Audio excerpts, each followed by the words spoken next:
Can Superman hold on to a sun?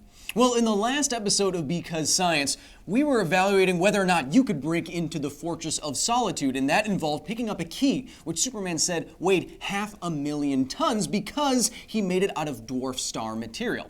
Now, because dwarf star material can only exist at the density it is at because it is inside a white dwarf star, and because of the gravitational attraction pulling it together, we said that Superman probably couldn't make a key out of just simple white dwarf matter because it's not really like a metal. If you removed it from that environment, it would rapidly expand because there's no longer that gravitational attraction, and it would basically explode. But that got me thinking, can Superman hold on to star stuff? Star stuff, if you will. Could Superman plunge his hands into the depths of a dwarf star and remove his hands? Let's say he plunges them in, cups them, kind of like this, and using his immense strength, he can hold that material together.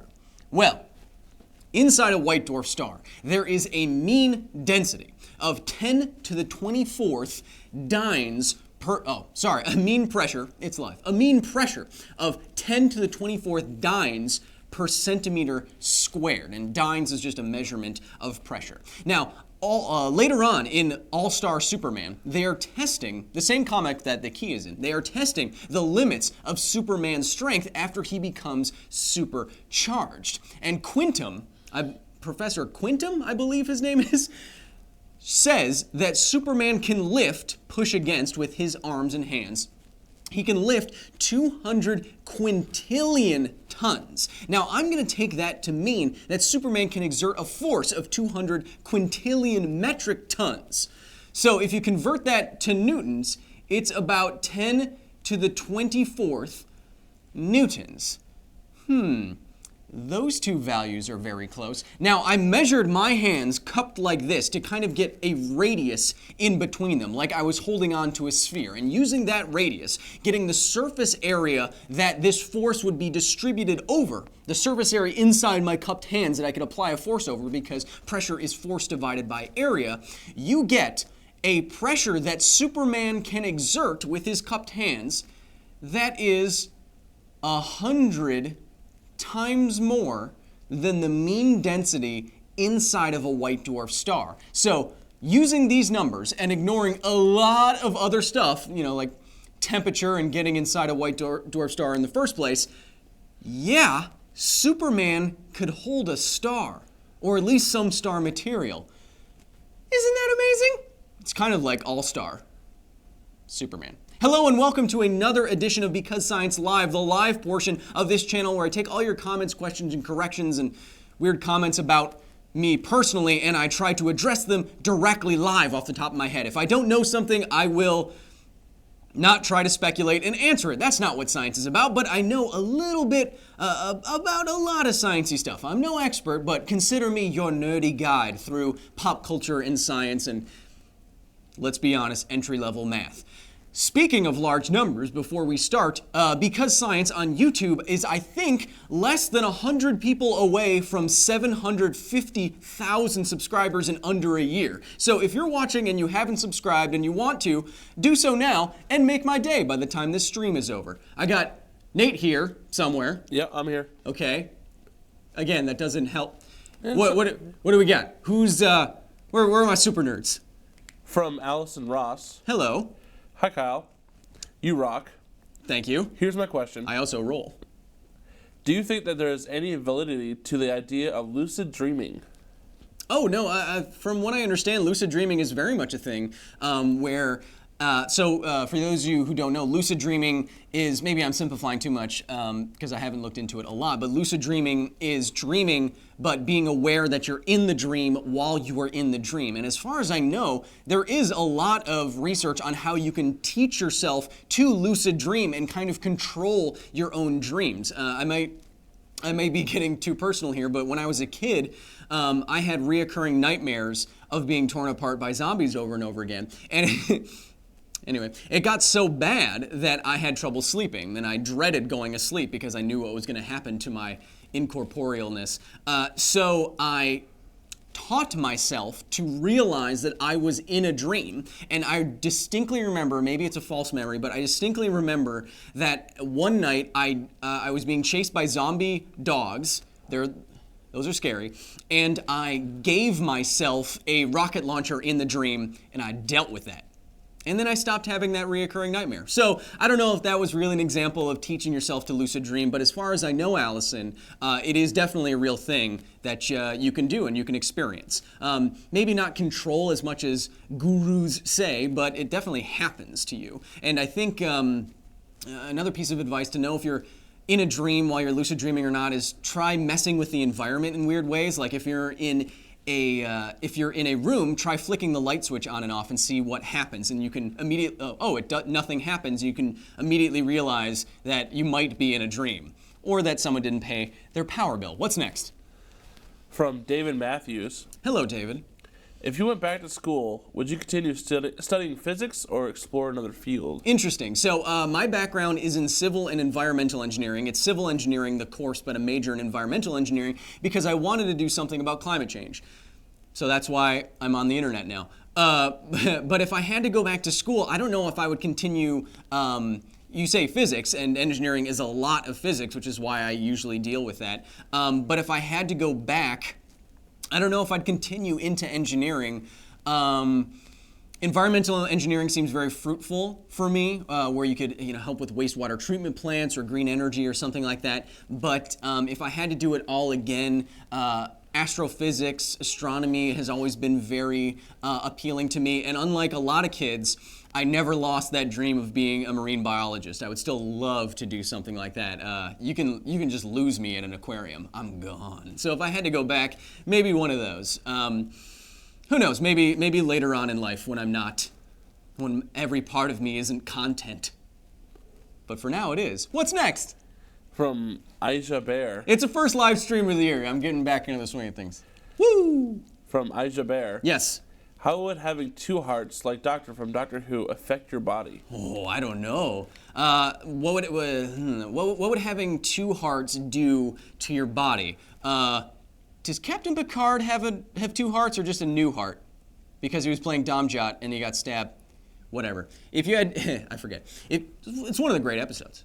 If you had two hearts, I do not know exactly what that would do to your body. But with two pumps in your body, with the same amount of blood running through your veins and arteries and capillaries, if you're British, I imagine it would mess with the flow rate through the flow rate of blood quite a bit, where it could mess with your blood pressure. So something would have to be compensated for, because you wouldn't want to suddenly increase your blood flow rate by 2 because you have two hearts now, and that could wreak havoc on your internal systems and your regulatory systems, homeostasis in your body and such. So I'd guess that if doctors were putting two hearts in your body, they would have to compensate for something, for that increased flow or that electrical activity. And maybe they would even have to sync those heartbeats up so it wasn't like because then how could you get your vitals taken at the doctor's office after that? You could have weird arrhythmias or something imagine it doubles your chances of having an arrhythmia or something. Man, twice as many ventricles and such. I don't know. It seems like it would cause potentially a lot of problems. And I may be misremembering here. You know what? I'm not going to speculate. I don't know the answer to what I'm saying. But during heart transplants, is there a point where there's two hearts beating in the same cavity before they remove one?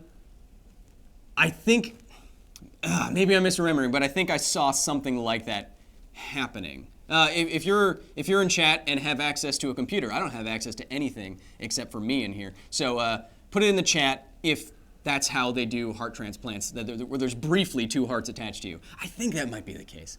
And Nate, let me know if that comes in. What's next? From Alexander Charlton.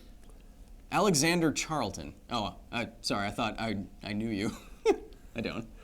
What advice do you have for people interested in going into a science or engineering career? So I get this email quite a bit about, give me advice, and I don't know if I'm the best person for advice, and that's only because I wanted to get into science and into engineering a lot because of Mythbusters, actually. But after I got into it, I got out because I didn't want to do the day-to-day work that I thought it was going to be. I would rather communicate about science and try to get people more excited about it. So I don't know if I'm the best person to give advice. What I can say is that what has paid off for me is be very genuinely passionate about what you want to do. On the internet, in these kind of formats, I think you will see a lot of people who you can tell maybe it is not exactly what they want to be doing. And this is exactly what I want to be doing. That's why I'm genuinely excited about the things that I do and I get to show you. And that's paid off for me. So my advice to you would be find the thing you are most genuinely passionate about, what you think about, what makes you suddenly wake up at night like, oh, and then that means that. Or, oh, I wonder how that works. Something like that. Something that really gets you going, because the more experiences like that you can have, you're like, wow, I have to know this, or I have to do that, or man, I can't wait to do X, Y, Z. That will pay off later in life when you do it every day for a living. That's what I would say. What's next? From Joey. Hey, Kyle, great show. Thank you. What do you think the most feasible and realistic type of zombie would be? So there's I did a video something like this, but the most feasible way to create a zombie that I liked come from two neuroscientists. Forget the other guy's name, apologize, but one of them is Bradley Wojtek, and they wrote a book called Do Zombies Dream of Undead Sheep, as a play on Do Androids Dream of Electric Sheep. And they came up with a fast, slow zombie hypothesis, which is to say, they came up with a guess on how they worked and that you could test. And they said that fast zombies would probably have less brain damage than slow zombies. So the less your brain is affected by death or a virus or what have you, or being attacked by an animal or something, the more faculties you'll retain, and so you'll be more likely to continue to be able to run or to have some kind of awareness, more so than the shambling undead walkers that you see in pop culture.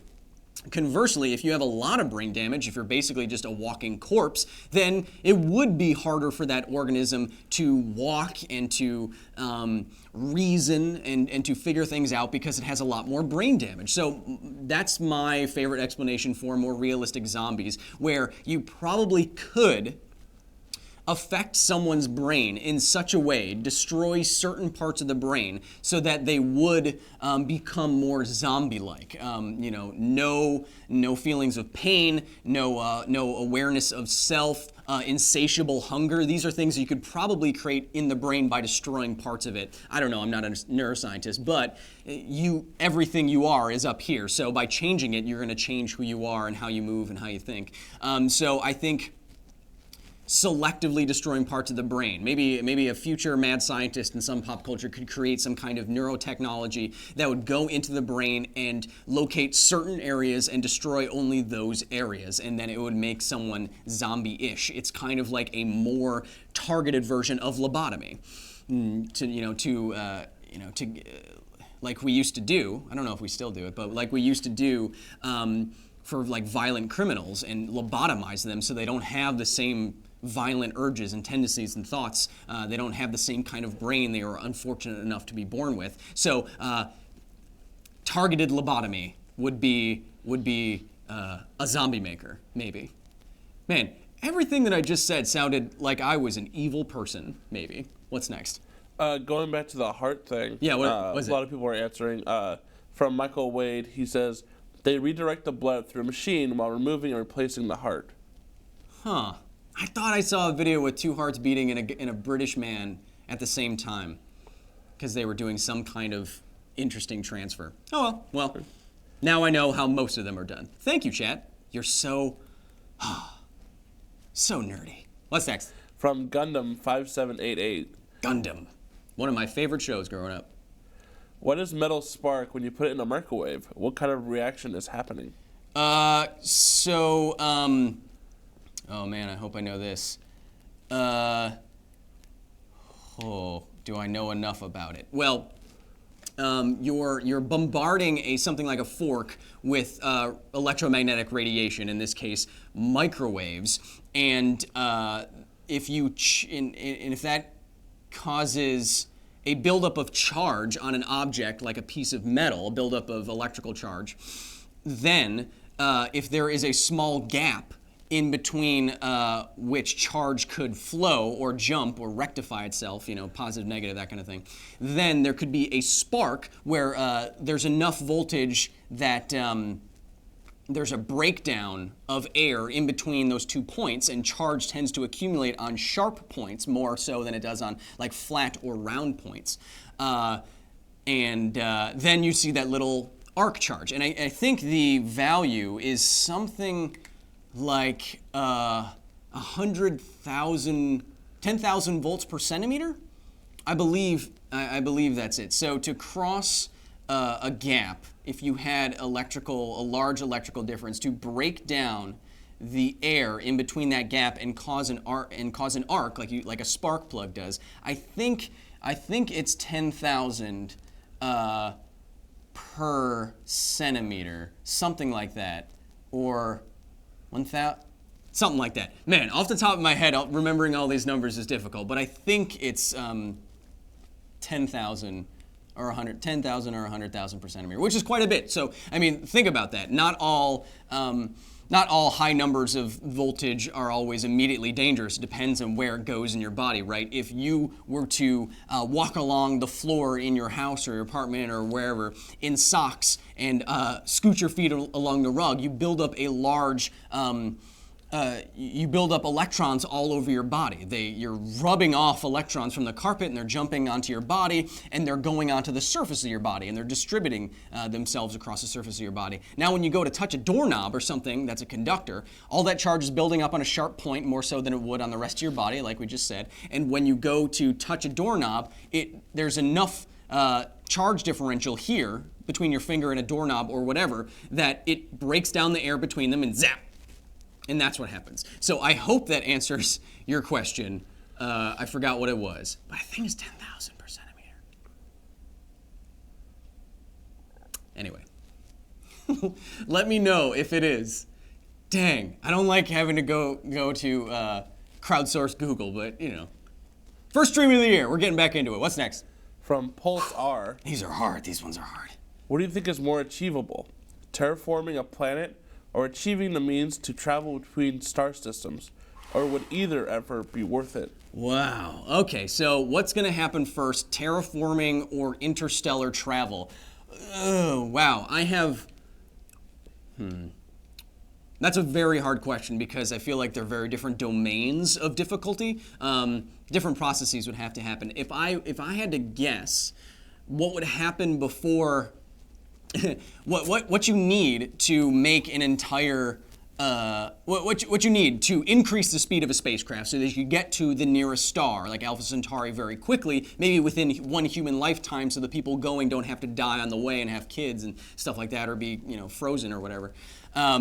You need to increase the velocity of spacecraft. And even though we have spacecraft and probes that travel very, very quickly, we do not have something that can get to the nearest star system in a human lifetime yet. We have designs that, in theory, could, but nothing practical at the moment. And now, to do that, we would probably have to find a more efficient fuel, like nuclear fusion to power a spacecraft, or like antimatter reactions to power a spacecraft. Both of those are very far off.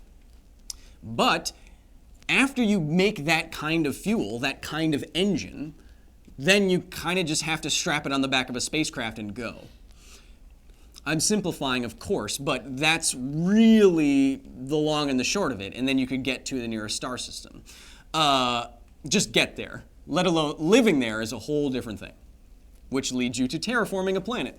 Terraforming a planet is literally reshaping the environment to be habitable to humans. And think of how giant a weather system like just the Earth's atmosphere is, or the oceans, or the biosphere, one forest, your backyard. These things are incredibly, almost incomprehensibly complex systems that you all have to change. You have to change most of them, if not all of them, in order to be the perfect habitability for humans. Think of something that was completely uninhabitable and then making its atmosphere different.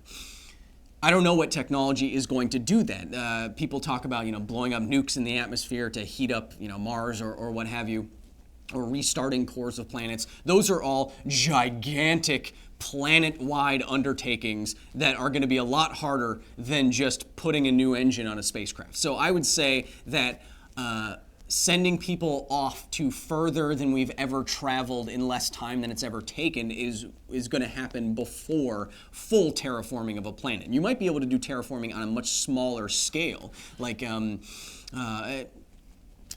this means something slightly different, but we do kind of terraform now in a process called rewilding. So rewilding is reintroducing like an apex predator to an environment that lost it. I think of the wolves in Yellowstone National Park. And once they reintroduced wild wolves into the park, they dealt with the deer population. And dealing with the deer population meant that there was more plants around that there hadn't been. And more plants around changed the way that rivers flowed, and the way that rivers flowed changed, the composition of all the animals that depended on the river. So just changing one thing, reintroducing an apex predator, had huge effects on areas of Yellowstone. That's kind of changing the habitat of something by changing how it works with itself. So we kind of do that right now, but large-scale stuff seems way far off to me. Not in my lifetime. Or yours. I don't know, whichever comes first. What's next? From Jim Beck. Wait, did anyone say what this is? Not really. I haven't found anything. Thank you. Must be right.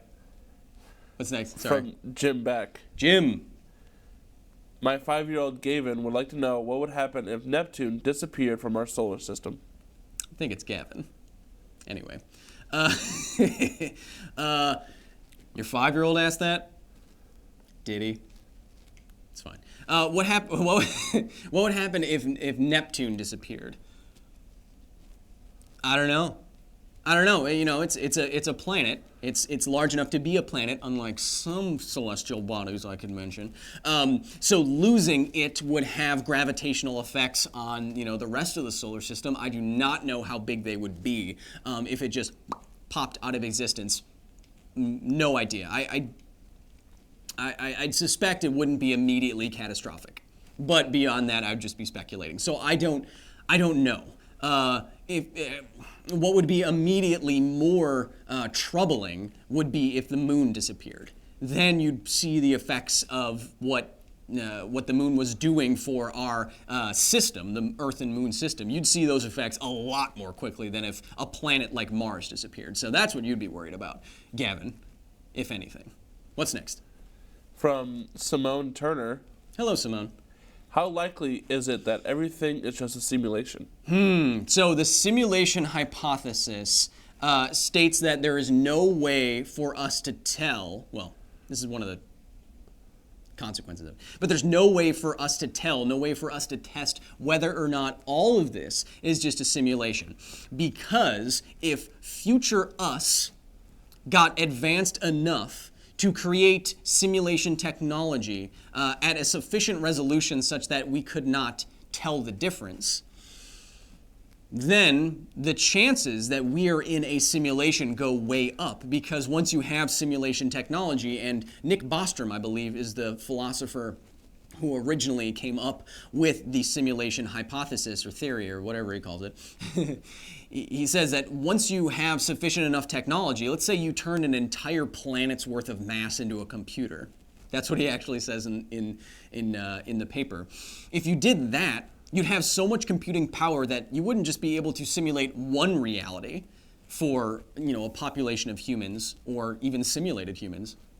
Not like the Matrix, but everything is simulated, even the people.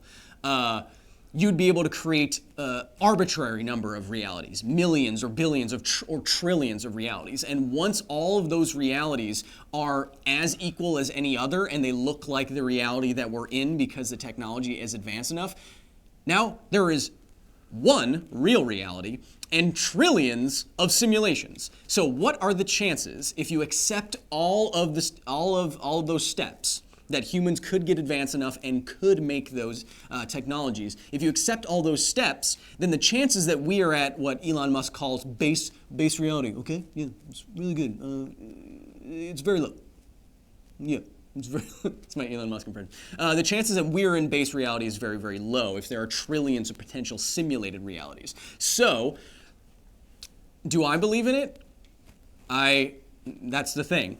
I have no evidence to say that we can't exist in it or that we don't. But at the same time, a theory that covers everything covers kind of nothing at all.